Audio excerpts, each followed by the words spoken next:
Hey guys, good morning, good afternoon, good evening, whichever applies to you. Welcome back. If you're new here, my name is Julia. I'm a contemporary singing specialist based in Australia, and today I am diving on into a group that is new to me but has been long requested from you guys. Today I am reacting to Spiritbox and their song Blessed Be. The version that I'm using is the live for Sirius XM version, so without further ado, let's get into it.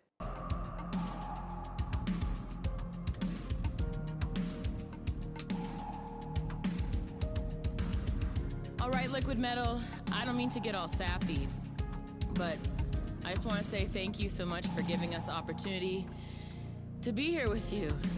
You know, like, if I close my eyes, I'm imagining that I'm on stage right now. And unless you're driving, don't do this, but if you close your eyes, maybe you can pretend that you're at a concert, because I miss it.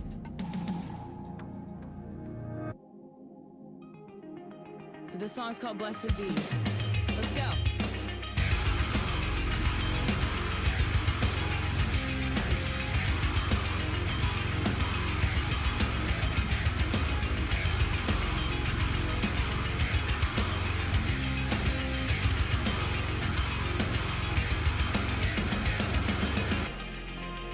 I see my blessings all for you.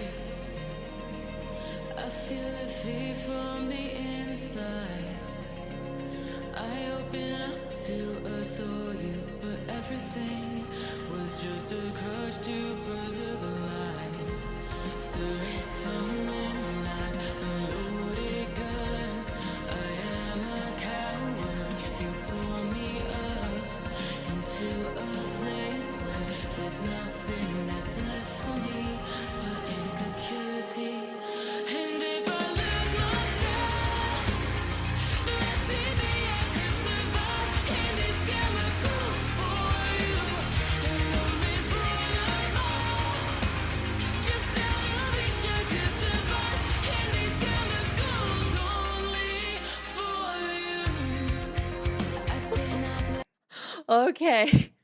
You've seen this happen to me once before, where there's been a style of music it's happened and it's just immediately vibed with me. I love the style of this kind of music, so I'm excited to listen to the rest of it. First thing I just want to mention is the really cool accents that they had in the instruments at the beginning. I think it was off beat 3 and 4, but they had this like da-do, da-do. That was wicked.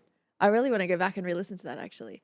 Um, I think it's cool because it introduces this rhythmic concept, which may or may not show up later in the piece, but now I want to know because catchy, you can groove to that like from the very beginning. So this song's called Blessed Be. Let's go.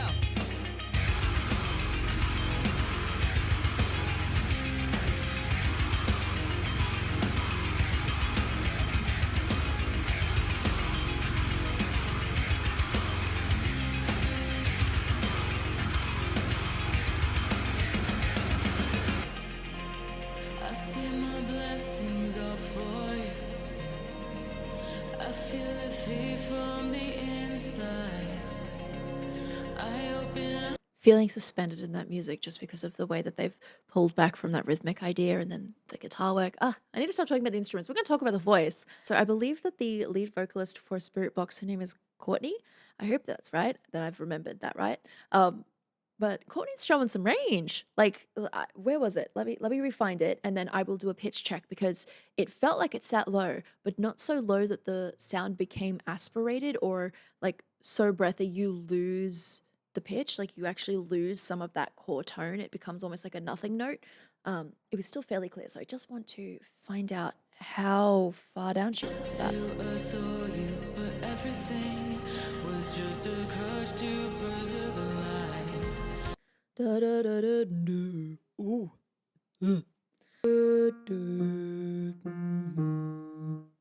Okay, all right. So that is an E flat 3 that we're going down to there.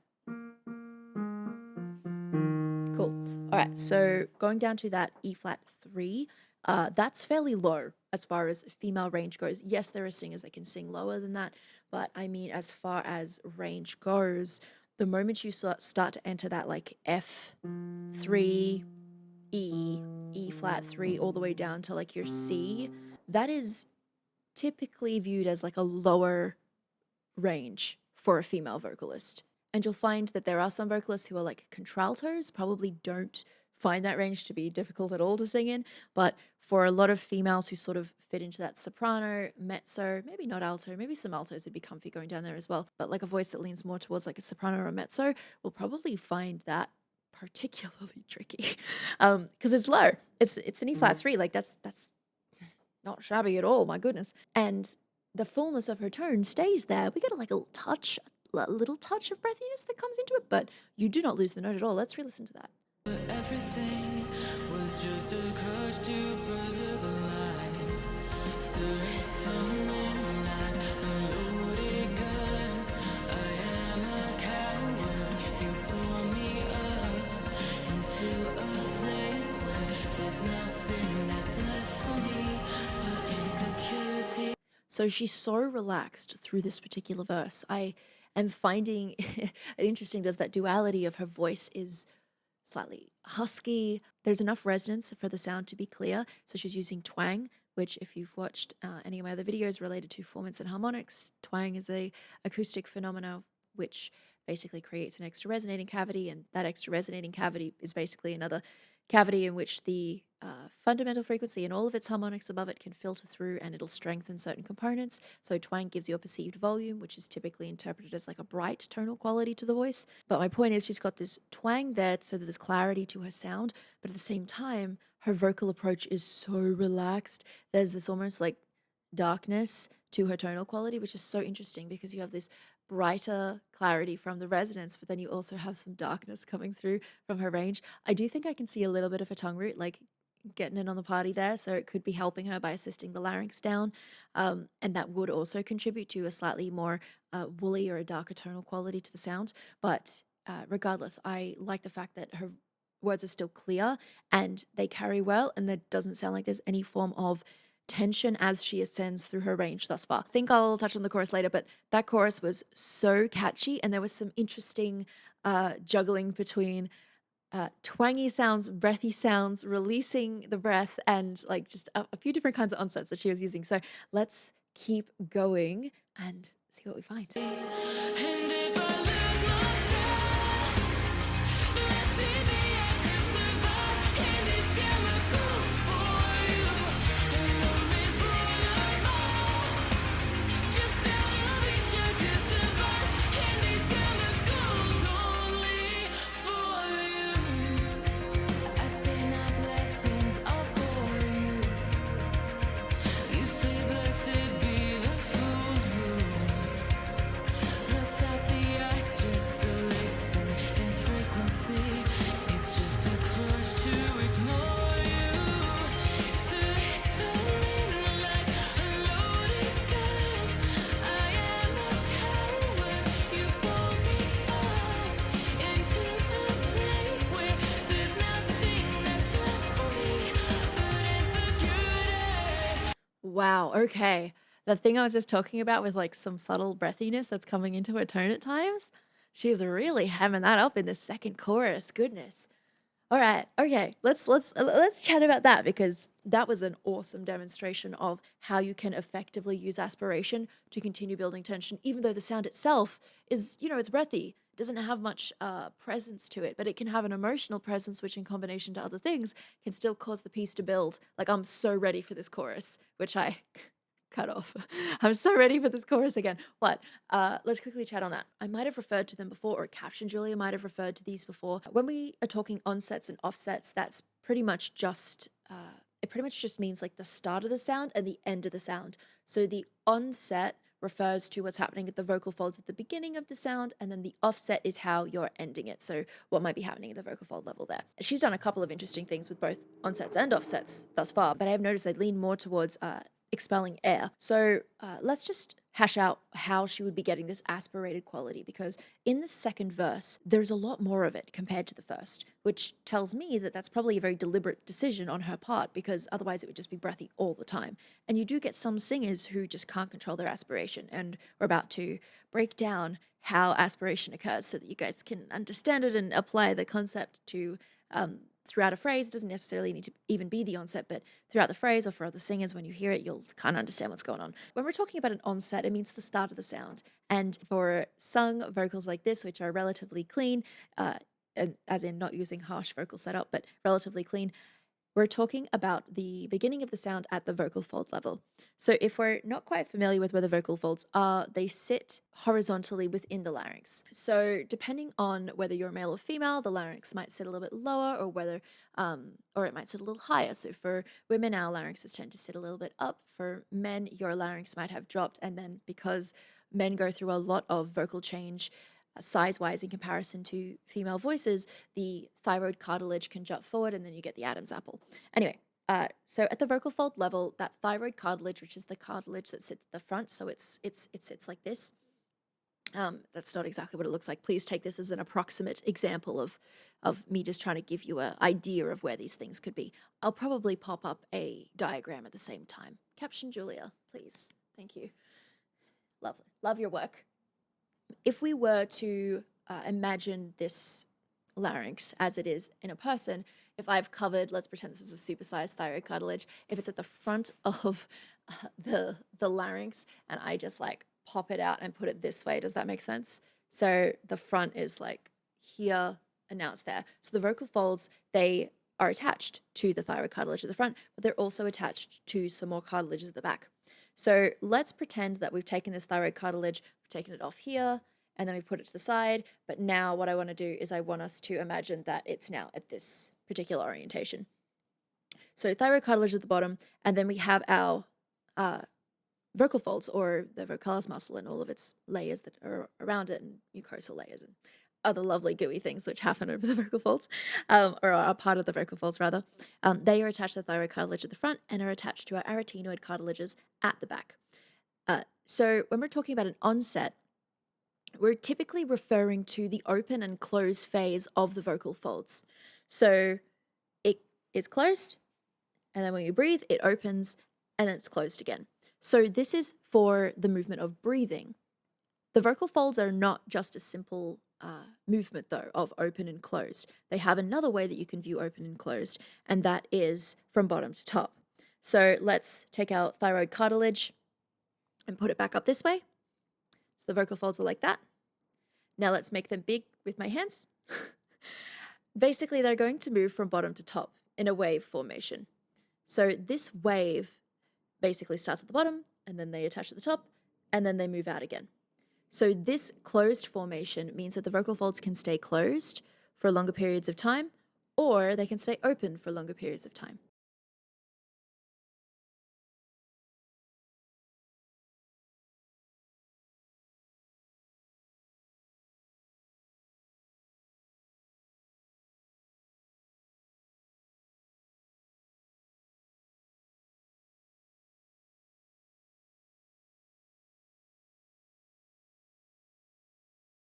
So let's say you have a longer closed phase compared to the open phase. So that means that the vocal folds are staying closed for longer periods of time, and then the open phase, which is that, is very quick. So there's actually not very much to the open phase at all. Depending on how long those vocal folds stay closed compared to the open phase, this can change what the voice sounds like when it starts. For an extreme example, a sound like ah has a very long closed phase. So the vocal folds are staying very closed for that sound. There's not much of the open phase at all to produce this particular onset. This kind of onset is called a glottal attack.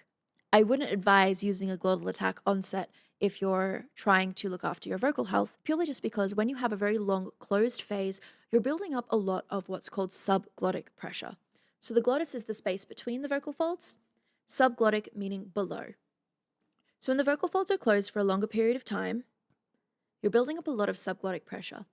And what this means is that eventually when that pressure is released, it forces the vocal folds to basically slam back together into that movement.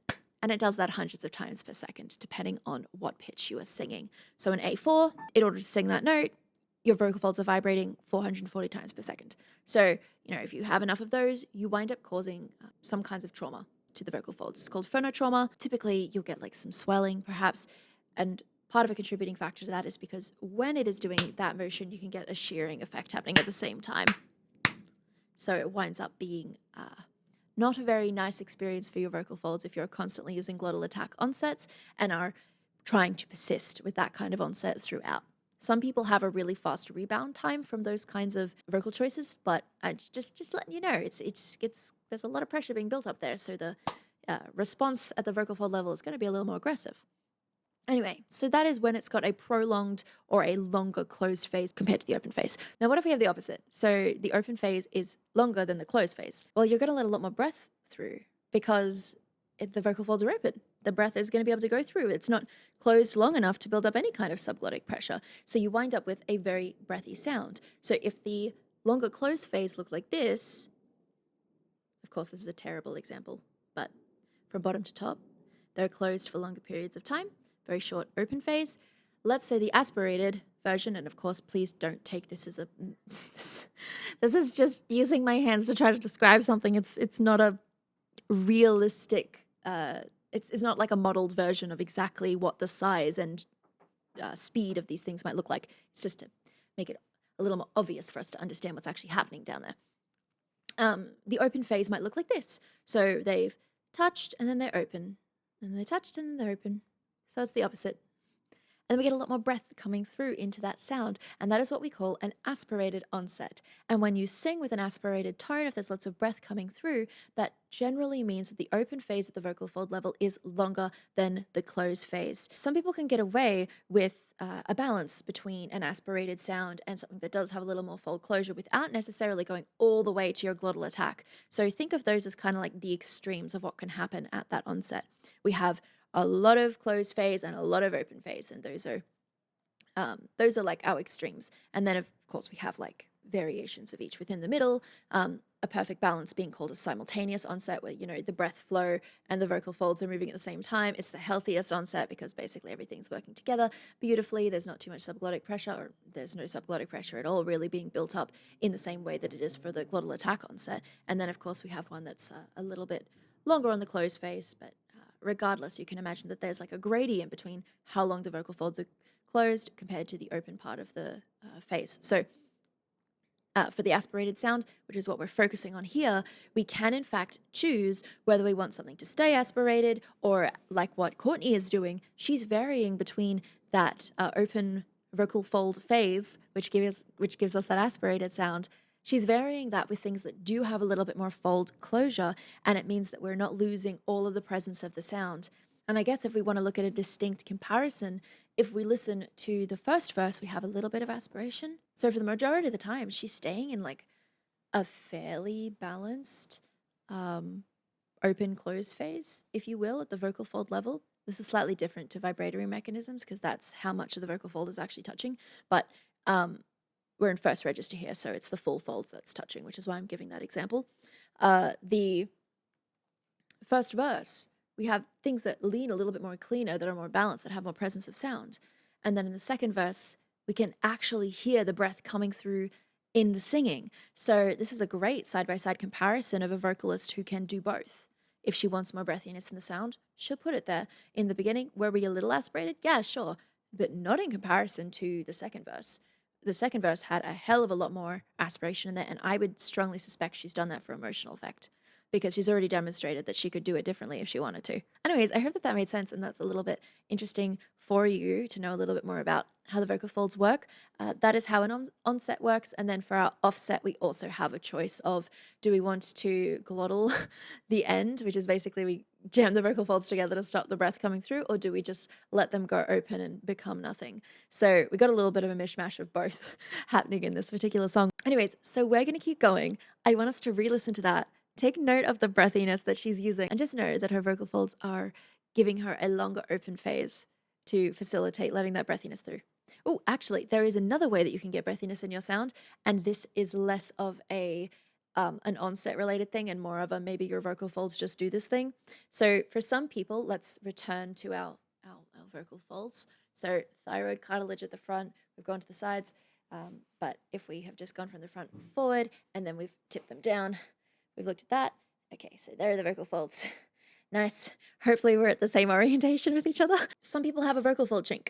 which is, wow, Julia, too much apple juice. Sometimes people can have a vocal fold chink. So a vocal fold chink is where instead of being able to touch from top to back, so there's like closure from bottom to top of that waveform, and then there's closure from front to back of the vocal fold. So if we've gone like that, they basically come together, but we've gone back here, so they're coming together that way. So they can fully close like front to back as well, but some people have a little chink at the back, which means there's a space at the back of the folds, which will always let air through. And there's nothing wrong with having a vocal fold chink. You might need to work a little bit harder if you do want a touch more of that like front to back fold closure. If it's really bad, that might be like a speech therapy type thing. But for a lot of people, and particularly girls, you're going to get a vocal fold chink at some point. For a lot of them, they resolve and they go away by the time you reach adulthood. For some people, they never go away and you just have to work around them. Namely, I have a vocal fold chink, so that's an interesting thing to look at, but they're fairly common and there's nothing wrong with having one. So that's another way that you can have like a little bit of air coming through in your sound. Anyways, we're going to keep going. I hope that all made sense. Oh, I did it again. Where I probably should have saved that breakdown for the end, but I wanted to talk about it there because it was a beautiful example. We're going to keep going. I'm sorry for depriving you of the chorus.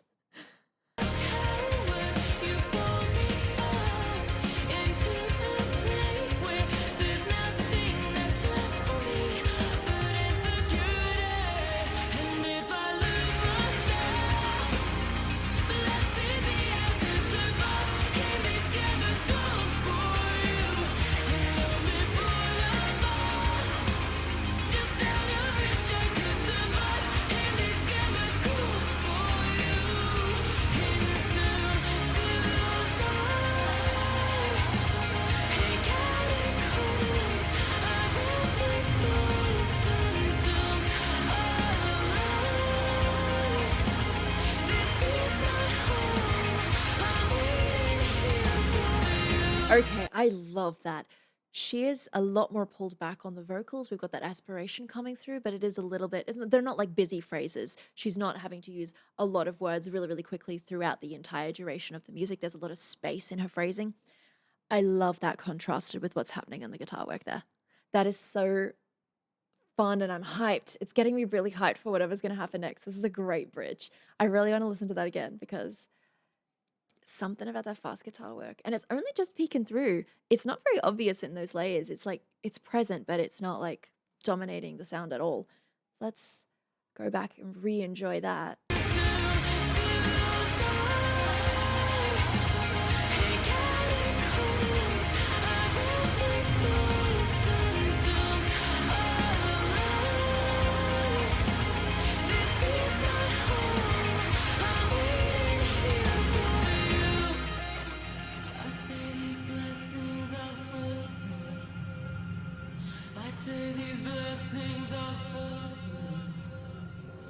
I say these blessings are for you.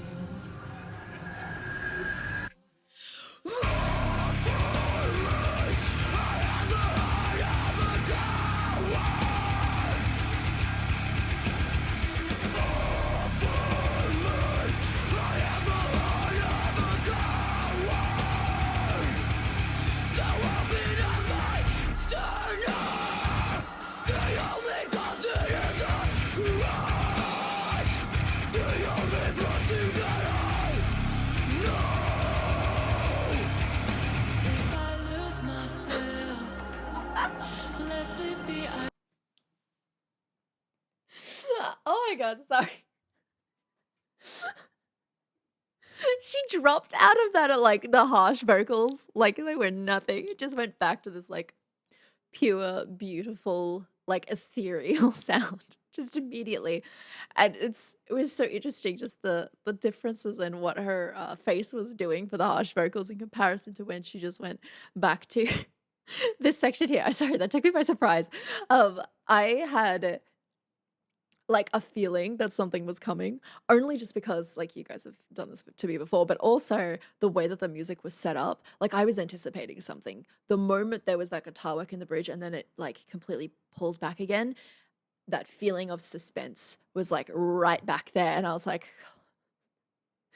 God, I hope something big happens because otherwise it's going to be a little unsatisfying, right?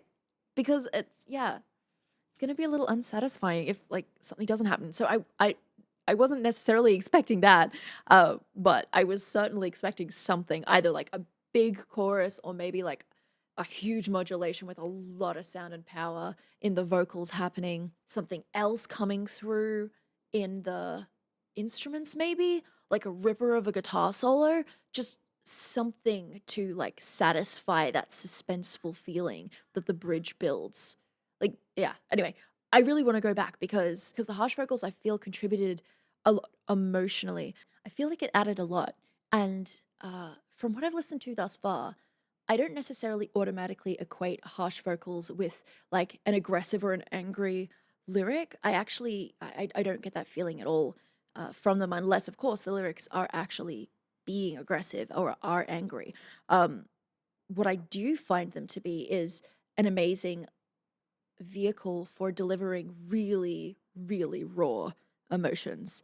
And that's what I get from this. We've had this awesome musical journey where they've had different rhythmic ideas. Like the song itself is really catchy, and I like that. Uh, I just feel like having those harsh vocals in there just takes the intensity of the song to the next level. And I don't mean just musically, I mean emotionally. It takes it to the next level because belting is great, but thus far I haven't heard Courtney do any like seriously high belting, which is kind of where my expectation would be for if you wanted to make the vocals sound more intense. Like there are obviously other things you could do apart from belting, but belting is something that's used a lot to mean like things have picked up within a piece and now we're at like peak emotion, peak intention, peak build, the climax of the song, if you will. In this case, instead of going for like a super high belt or any of those other ideas that I mentioned where it's like things just get taken to the next level, we have something which can represent an even deeper emotional spectrum for the lyric. Does that make sense? I like that. I want to go back and just have a look at her her the positions of her face, because her jaw is doing some really interesting things, and I want to, yeah. Well, where is it? I missed it. There. That one. I find that really interesting, and I just want to, let's look at these positions, and I'm wondering if I can infer something from just playing around with that.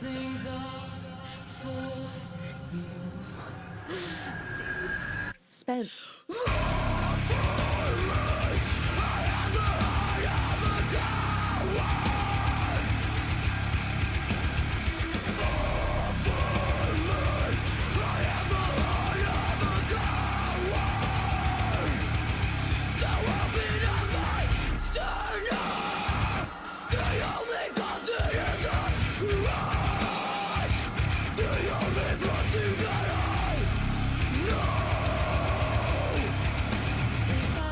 Yeah.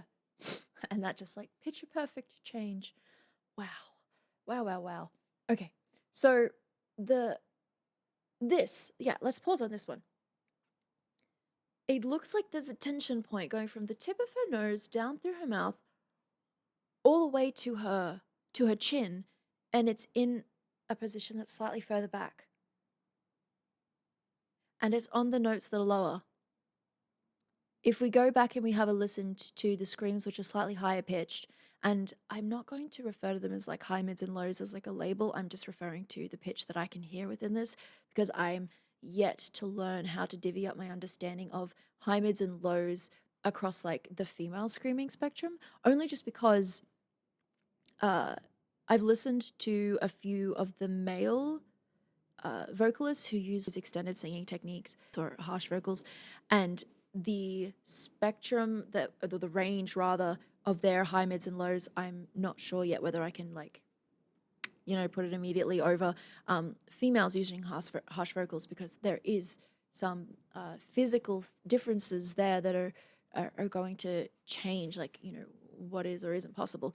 But I'm not sure yet. So when I refer to pitch, I'm just referring in this case to the comparison of sound within this particular example, not like this is the technique, this is its name. Cool.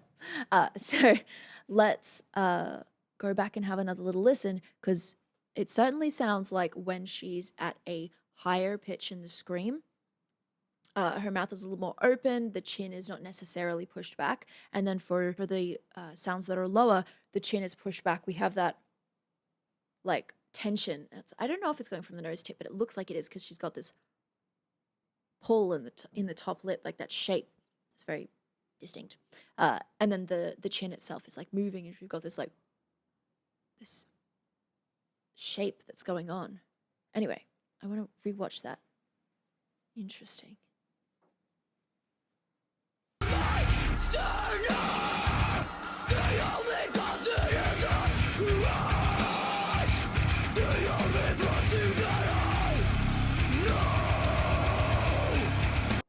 So on that no, that's on the lower end of what we've heard thus far within these screams, and you can see that that chin is quite low, face shape, jaw is like right down there. I'm wondering what that does to the larynx. 1 second. Let's find our larynxes together. For boys, this is easy for you. Just find your Adam's apple. But for anybody else who doesn't have a distinct Adam's apple, start near where the neck kind of like meets the bottom of the head. We're just going to put our fingers there, and I want you to swallow and then feel for a bit of cartilage that moves. This is that thyroid cartilage I was referring to earlier, where it like sits at the front, and then that's what you're actually feeling moving up and down. So put your fingers there and then swallow. There it is. Okay, so mine sits fairly high. Mine is like here. Okay. Like hidden further up my neck. Okay, so if I go, oh wow, that larynx is able to move in ways it wasn't before. Interesting. I'll have to investigate that a little further. Is it to facilitate a lowered larynx so that you can produce a deeper tone? Because that's what I anticipate that it is for, is to help facilitate that larynx being able to, or at least the internal space of what is helping produce that harsh vocal for her.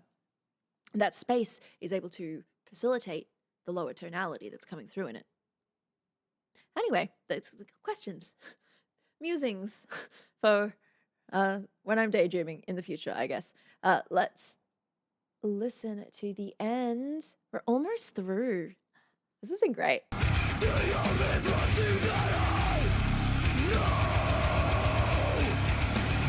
I lose myself, blessed be I could survive in these chemicals for you. Allow me for the more. Just out of reach, I could survive in these chemicals for you.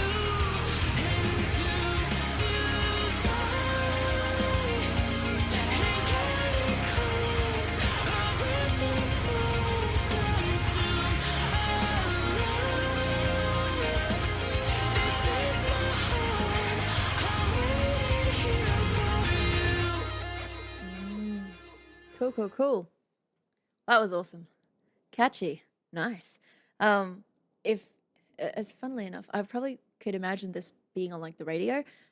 Maybe those thoughts were a little bit more certain before the screaming section, but I mean, I would still put it on the radio. It's catchy as hell. Anyway, so just a couple of last little notes, particularly on the chorus. You might have noticed that as she gets towards the end of her phrase, if she's belting, she'll get the end of the phrase and go and get rid of that air. Let me find an example. Okay, so there's an example. At the end of Lose Myself, we got this expulsion of air as she gets towards the end. Part of this is because sometimes for the belt, the hardest part is actually getting out of the belt. And one of the easiest ways is to do that little getting rid of the air in that way. Is it noisy? Yeah. But often people won't notice unless you point it out. So that's why I'm here to point it out. And then the higher you go, the more prolonged perhaps the belt is, the more acoustically intense the belt is, the harder it can be to actually get out of that. So you'll find other ways of getting out of it. It just depends on what feels comfortable for you. Everyone might have a different solution that feels the most comfortable for them for this particular kind of thing where you're trying to get out of a belt. The other thing is this particular offset sounds like it is stylistically appropriate with everything else that Courtney has done in this particular song. I'm suggesting that I would have to check out more of their music to see what else Courtney might be doing with her belting. So if there is a song that you would like to suggest that does have more belting in it, or just anything you want me to check out from Spiritbox, please just let me know down in the comments below, because I do think I would need to listen to a bit more before deciding what someone's typical technique for something is. But aside from that, some really cool things that we saw from her today. Majority first register, a little bit of second register in there, particularly as she was using that aspiration to go a little bit higher up into the range. We got to dive into what some onsets are, in particular the glottal attack, which is the longer closed phase, smaller open phase, and the aspirated onset, which is the longer open phase, smaller closed phase onset. So I hope that was interesting for you guys. This song is so catchy. I really enjoyed it. I loved the harsh vocals that were in there. I could feel that suspense building towards something. So I'm so happy that they did something that is musically satisfying as like a reward for just building that anticipation. I love that. That was really, really cool. I would definitely be interested in checking out some more of their music, seeing what else Courtney might do vocally, because we got to explore some range from her today, all the way down to that E flat 3. So yeah, we did get a little bit more of a demonstration of that like lower range today in this particular song. So, you know, if there's other things that maybe show off more range or different kinds of techniques, or you just want to know what something is, then let me know in the comments down below what song you would like from them. I'd be super keen to check out more. Anyways, that's where I'm going to leave this one today. I hope that you enjoyed it. If you did, be sure to give this video a like, click the subscribe button and the bell notification beside it for more just like this one. As usual, I hope you're staying safe. I hope you are staying healthy, and I will see you next time. Bye.